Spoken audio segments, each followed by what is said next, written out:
नमस्कार मेरे झारखंड के सभी शेर शेरनियों, जैक बोर्ड के सभी स्टूडेंट्स का स्वागत है हमारे इस चैनल पर। आज हम लोग पढ़ रहे हैं 12वीं क्लास के आर्ट्स आर्ट्स स्ट्रीम यानी आर्ट्स कला संकाय का Hindi elective Hindi active subject का पहला चैप्टर, जिसके कवि हैं जयशंकर प्रसाद। और इस चैप्टर में दो कविता है। एक है देवसेना का गीत जो कि स्कंदगुप्त नाटक से लिया गया है, दूसरा है कार्नेलिया का गीत जो चंद्रगुप्त नाटक से लिया गया है। आप सभी से रिक्वेस्ट होगा कि हमारे इस चैनल पर आके अगर आप आए हैं तो चैनल को सब्सक्राइब कर दीजिए और लाइक कमेंट शेयर करें ताकि हमें भी इससे मोटिवेशन मिलता है। और एक और जरूरी जानकारी बताना चाहते हैं आप लोगों को कि 12वीं की जो वार्षिक परीक्षा 2026-27 होने वाली है, वो हम आपके लिए बिल्कुल फ्री बैच लाने वाले हैं यूट्यूब में, 10वीं और 12वीं दोनों के लिए। ये तभी संभव होगा जब हमारा 1000 सब्सक्राइबर होगा। अगर आप लोग हमारा मदद करते हैं, 1000 सब्सक्राइबर अगर पहुंचा देते हैं तो बिल्कुल मैं आपसे ऑन रिकॉर्ड वादा करता हूं, कैमरे में बोलता हूं कि आपके लिए मैं बिल्कुल फ्री बैच लाऊंगा यूट्यूब में। और ऐसा बैच होगा जो तगड़ा होगा, आप फुल नंबर ला सकते हैं, टॉपर वाला बैच होगा। ठीक है, तो चलिए हम लोग देखते हैं इस कविता को, देवसेना का गीत और कार्नेलिया का गीत। देखिए, जयशंकर प्रसाद जी ने यहाँ पर दोनों ही कविता अलग अलग ढंग के लिखे हैं। जो देवसेना का गीत है ये बिल्कुल दुख अवसाद की कविता है। यहाँ पर देवसेना को दुख में दिखाया गया है, उन्हें एक नारी जिद्दी नारी के रूप में दिखाया गया है और इसकी जिंदगी में दुख ही दुख रहा है। और दूसरी तरफ जो कविता है कार्नेलिया का गीत, यहाँ पर भारत की बड़ाई किया गया है, भारत की बड़ाई। तो हम लोग पढ़ते हैं पहले कवि परिचय। कवि परिचय पढ़ना बहुत जरूरी है क्योंकि यहाँ से डायरेक्ट आपके सवाल पूछे जाते हैं और ये छोटा मोटा सवाल नहीं होता बल्कि कई सारे मैंने कि 7, 8, 12 नंबर का क्वेश्चन इसमें पूछा जाता है। तो जयशंकर प्रसाद जी का जन्म 1890 में उत्तर प्रदेश के वाराणसी जिले में, जिसे काशी बनारस के नाम से भी जानते हैं, हुआ था। और इनकी मृत्यु 1937 में हुआ। इसके जीवन के बारे में बात करें तो बहुत जल्द ही इनके पिता की मृत्यु हो गई, थोड़ी देर में इनकी माँ की मृत्यु हो गई और इनका जीवन अलग थलग जैसा हो गया। लेकिन इन्होंने हार नहीं माना। इसके पिता की जल्दी मृत्यु हो जाने के कारण इसकी पढ़ाई मात्र जयशंकर प्रसाद जी सिर्फ 8वीं कक्षा तक ही पढ़ पाए। लेकिन उस समय 8वीं कक्षा भी एक स्टैंडर्ड पढ़ाई होती थी, मैंने अच्छा महत्व होता था। आज के ज़माने का पढ़ाई तो 10वीं 12वीं पास करके भी उस तरह का जो स्किल्स है वो नहीं आ पाता है। उस ज़माने के पढ़ाई का अलग महत्व था। तो जयशंकर प्रसाद का अगर हम शैक्षणिक बात करें तो वो विधिवत रूप से स्कूली शिक्षा 8वीं क्लास तक ही पढ़ पाए थे। लेकिन उन्होंने स्वाध्ययन द्वारा खुद से पढ़ाई करके हिंदी, उर्दू, पाली, संस्कृत, अंग्रेजी, इतिहास, दर्शन, धर्मशास्त्र, पुरातत्व जैसे विषयों को गहन अध्ययन करके इनके प्रकांड विद्वान बन गए थे। और हिंदी तो हम लोग जानबे करते हैं, हिंदी तो इनका कविता कहानी हम लोग पढ़ ही रहे हैं, प्रसिद्ध कवि हैं। प्रसाद जी का अगर नेचर का बात करें कि वो किस तरह के आदमी थे, तो प्रसाद जी बिल्कुल शांत और सौम्य स्वभाव वाले व्यक्ति थे, गंभीर प्रवृत्ति वाले व्यक्ति थे। वे पर निंदा और आत्मस्तुति दोनों से दूर रहते थे। यानी दूसरे की निंदा नहीं करना, दूसरे की कमजोरी नहीं बताना या दूसरे को नीचा ना दिखाना और अपनी बड़ाई नहीं करना, ये दोनों ही काम नहीं करते थे। बिल्कुल अच्छे व्यक्ति थे।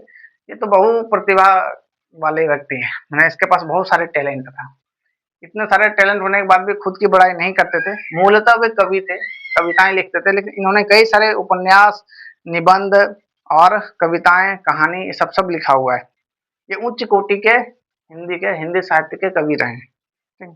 प्रसाद जी का बात करें साहित्यिक विशेषताएं, तो साहित्य में ये खड़ी बोली का प्रयोग करते हैं, बिल्कुल सीधे सीधी। और इन्होंने अपनी साहित्यिक विशेषताओं में ज्यादातर भारतीय का बखान किया है, भारत देश का बखान किया, भारत की वीरता बताई है, भारतीय संस्कृति की झलक मिलती है इनकी कविताओं में। इनकी कविताएं अगर हम बात करें इनकी कविताएं कौन कौन सी है, रचनाएं कौन कौन सी है, तो इनकी रचनाएं नाटक की बात करें तो स्कंदगुप्त नाटक, चंद्रगुप्त नाटक और अजात शत्रु, राजश्री, ध्रुव स्वामिनी, ये सब नाटक है। और कुछ उपन्यास भी है जो अपूर्ण रहे, पूरा होने से पहले इनकी मृत्यु हो गई तो वो पूरा नहीं कर पाए, जैसे कंकाल, तितली, इरावती, ये उपन्यास हैं जो ये पूरा नहीं कर पाए। आगे हम लोग से बात करें कहानी संग्रह, तो बहुत सारी कहानियां भी लिखी हुई है, जैसे आंधी, इंद्रजाल, छाया, प्रतिध्वनि, आकाशदीप, काव्य और कला, अन्य निबंध, झरना, आंसू, ये सब कहानियां है।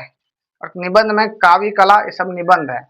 और कुछ कविताएं जैसे झरना, आंसू, लहर, कामिनी, कानन, कुसुम, प्रेम पथिक, ये सब कविताएं हैं। कौन कौन बोले? झरना, आंसू, लहर, कामिनी, कानन, कुसुम और प्रेम पथिक, ये सब कविताएं हैं। ये जयशंकर प्रसाद जी का कवि परिचय हो गया। और हम आप पढ़ते हैं देवसेना का गीत जो स्कंदगुप्त नाटक से लिया गया। यहाँ पर हम लोग पढ़ते हैं कि देवसेना जो है ना, देवसेना कौन है? देवसेना मालवा के राजा बंधु वर्मा की बहन है। मालवा एक क्षेत्र होता था, वहां का राजा था बंधु वर्मा, उसकी बहन थी देवसेना। लेकिन एक समय था कि हून जाति का जब आक्रमण हुआ, भारत में हूनों का आक्रमण हुआ, हून विदेशी थे, तो उस समय भारत में आक्रमण के कारण, हूनों के आक्रमण की वजह से देवसेना का पूरा परिवार वीर गति को प्राप्त हो गया। माने इनके पूरा परिवार मारा गया इस हूनों के आक्रमण में। अकेले बच गई देवसेना, ये बिल्कुल अलोन अकेले बच गई देवसेना। अकेले बच जाने से जिंदगी कैसे गुजरना एक लड़की के लिए खासकर कितना मुश्किल होता है, तो आप समझ रहे होंगे। अकेले बच गई और इस संकट की घड़ी में ये उस जीवन से लड़ने की ठानी। इन्होंने अपने देश राष्ट्र सेवा का व्रत लिया और अपने जो भाई थे उनका सपना पूरा करने के लिए दृढ़ संकल्पित होकर आगे बढ़ने लगी, जीवन में अपनी मेहनत से संघर्ष से आगे बढ़ने लगी। लेकिन इसी बीच ट्विस्ट आता है। देवसेना एक राजा था वहां का स्कंदगुप्त, इससे प्रेम करते थे, चाहती थी देवसेना स्कंदगुप्त को, लेकिन स्कंदगुप्त देवसेना को नहीं चाहता था। स्कंदगुप्त चाहता था विजया को। ये विजया कौन है? तो विजया है मालवा के धनकुबेर की बेटी विजया, उसको चाहता था। और इसी भ्रम में रहकर कि देवसेना, ये भ्रम में रहकर कि स्कंदगुप्त तुझे अपनाएगा और अपना जीवन यापन करती है, लेकिन अंत समय में इसे देवसेना को नहीं अपनाया जाता है। और स्कंदगुप्त जब उसका जवानी खत्म हो गया देवसेना का, तो स्कंदगुप्त जवानी खत्म होने के बाद, यौवन अवस्था खत्म होने के बाद, जब वो भिक्षाटन के लिए मजबूर हो गई, तो स्कंदगुप्त उसके अंतिम समय में आता है और वो बोलता है कि देवसेना चलिए हमारे साथ, आप कहाँ रहेंगे ऐसे। लेकिन तब देवसेना को ये अच्छा नहीं लगा, ताकि आत्म रिस्पेक्ट भी कुछ चीज होता है, तो उन्होंने आजीवन कुमारा रहने का व्रत लिया कि हम कभी अब शादी नहीं करेंगे, कुमारा रहेंगे। और ये बोलती है कि हृदय का जो कोमल कल्पना है सो जा। यानी स्कंदगुप्त जो उसे जिसको चाहती थी देवसेना, वो सामने से द्वार पर खड़ा था, लेकिन उसको उन्होंने लौटा दिया। और उसी समय वो रोती है, दुखती बिलखती है और एक गीत गाती है जिसका नाम है देवसेना का गीत। इस गीत को हम लोग पढ़ेंगे। देवसेना यहाँ पर अपने जीवन के दुख तकलीफ को बताते हुए, अपने हर मोड़ को बताते हुए, अपनी जवानी को बताते हुए, कैसे वो भ्रम में रहकर अपनी जिंदगी बिताए, कैसे उसके दुख कटे, इन सबको पार करते हुए कविता को बड़े अच्छे और अच्छे ढंग से खत्म करती है। देवसेना का गीत हम लोग पढ़ते हैं।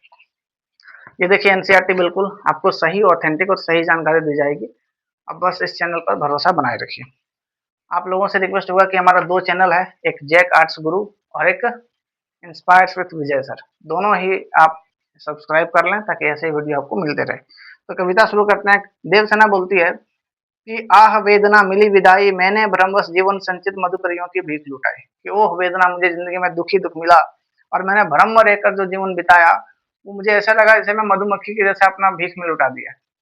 देवसेना स्कंदगुप्त को चाहती थी, ये भ्रम में रहकर के जिंदगी जी रही थी, लेकिन भ्रम उसका टूट गया। उन्हें लगा कि जैसे मधुमक्खियां अपने छत्ते को लुटा देती है, वैसे हम भी भ्रम में रहकर अपनी जिंदगी को मान लीजिए लुटा दिए।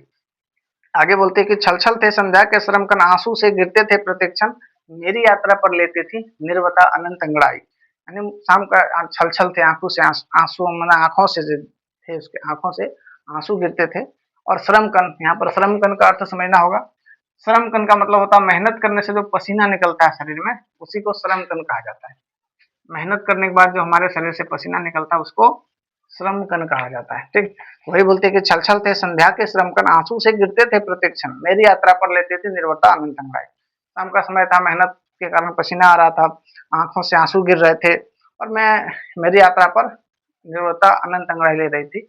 मुझे आशा था कि शायद मेरे जिंदगी में कभी कुछ अच्छा होगा, लेकिन अच्छा हो ही नहीं रहा था, क्योंकि इसके जिंदगी में कभी सुख आया ही नहीं। आगे बोलते हैं कि श्रमित स्वप्न की मधुमाया में, गहन विपिन की तरु छाया में, पथिक उनिंद श्रुति में कृष्ण यह विहाग की तान उठाया। मैंने हम जैसे एक पथिक जो रास्ते में चलते हुए थक करके किसी पेड़ के नीचे सो जाता है, ऐसे देवसेना अपने जिंदगी में सो गई थी और सो के सपना देख रही थी मस्त सा एकदम। लेकिन इसी बीच दो स्कंदगुप्त आते हैं उनको लेने के लिए, तो वही बोलते हैं कि इस बेला में जब हम नींद में थे तो उसमें मुझे किसने जगाया और क्यों जगाया। नहीं, देवसेना ने क्यों, स्कंदगुप्त देवसेना को क्यों बुला रहा था इस समय, जब जरूरी था उसमें तो साथ दिया नहीं। आगे बोलती है कि लगी सतृष ने ढीठ थी सबकी, रही बचाई फिरती कब की, मेरी आशा आह बावली तूने खोदी सकल कमाई। यानी ये बोलती है कि जब भी मैं पीछे मुड़ कर देखता हूँ अपनी जिंदगी में, तो मुझे पता चलता है कि सारे तरफ मेरे चारों तरफ जो है सबकी गलत दृष्टि, ढीठ दृष्टि हमारे ऊपर लगी हुई थी। हम कब तक बचाए फिरते, और मेरी आशा तो बावली थी। यहाँ पर कवि जयशंकर प्रसाद ने क्या कहा है, आशा को बावली कहा है। मेरी आशा एकदम बावली थी। बावली मतलब होता है उछल कूद करने वाला, किसी को ओवर रिएक्ट करना, उसको बावली बोलते हैं। ठीक है, तो तूने खुद ही सकल कमाया ने जो भी कमाया हम उसको खो दिए। आगे बोलती है कि चढ़कर मेरे जीवन रथ पर प्रलय चल रहा अपने पथ पर, मैंने नीच दुर्बल पदबल पर उससे हारी होड़ लगाई। यानी इस हमारे जीवन रथ पर स्वयं प्रलय विनाश चल रहा था और हम जिधर जा रहे थे साथ ही साथ मेरे साथ चल रहा था, लेकिन मैं अभी कमजोर थी, मेरे निजबल पदबल दुर्बल कमजोर पैर थे। इसके बाद भी हम उससे हारी होड़ लगाए। हारी होड़ का मतलब समझना बहुत जरूरी है। हारी होड़ का मतलब होता है जब कोई चीज में हार फिक्स हो, पता होना कि यहाँ से मुझे हारना ही है, हारना फिक्स है, लेकिन इसके बाद भी उससे ठन जाना, उससे लड़ जाना, इसको बोला जाता है हारी होड़। तो देवसेना यहाँ पर उससे जूझती हुई दिखती है। आगे बोलती है कि लौटा लो ये अपनी थाती, मेरी करुणा हाहा खाती, विश्व न संभलेगी यह मुझसे, इसने मन की लाज गवाई। जो भी थाती है आपका, जो भी सब लौटा लो, कोई दिक्कत नहीं है।